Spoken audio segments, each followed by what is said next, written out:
I would like the world to know that we have to seriously protect the digital part of our daily lives, because the world is facing still, it's not new, a kind of epidemic of online crime, cybercrime, which of course is borderless by nature and affects our private devices, our computers at home, or even our critical infrastructures in our societies.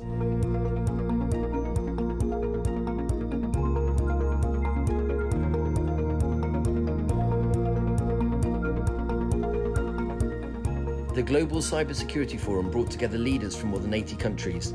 The challenge was to move from words to practical frameworks for a safer, more resilient cyberspace.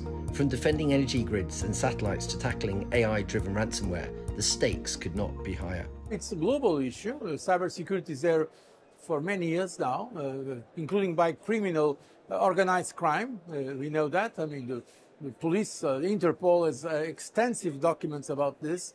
It's not new, but now it has become more urgent. We should prepare for those attacks, because this is not traditional kind of attacks.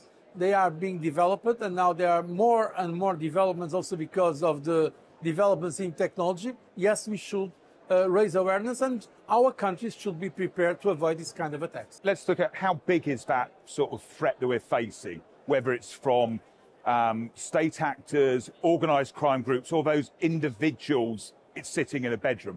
Well, it's huge.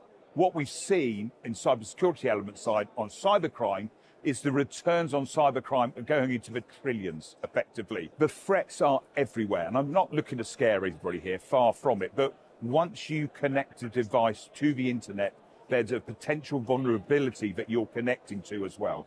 Hybrid war, disinformation, sabotage, the fault lines of conflict have shifted online.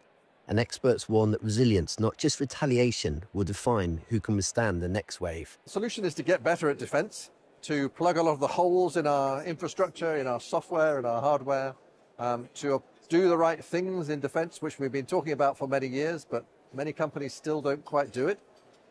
If we do that, if we also plan for when an attack gets through, so plan for resilience, how do you get back up and running? How do you limit the attack? How do you train your staff to know what to do after an attack and get things going again? Then actually we can protect our economies. It wasn't only about technology, but about people, trust, safety, and inclusion online. The forum highlighted that the future of cyberspace depends as much on human cooperation as it does on code. We always think about the technology, the investment in infrastructure.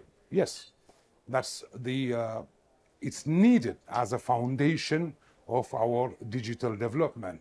But on the upper layer, we need to have massive investment in people, skills, human talent. Why? Because I used to say there is no digital transformation if we don't have the digital trust. And the trust, on one side, we have the infrastructure. On the other side, we have the people. UN Women warn that failure to include half the world's population leaves countries more vulnerable. Cybersecurity is only as strong as it is inclusive. And cognitive diversity makes a massive difference, especially when cyber attacks are impacting countries, a nation, or an economy.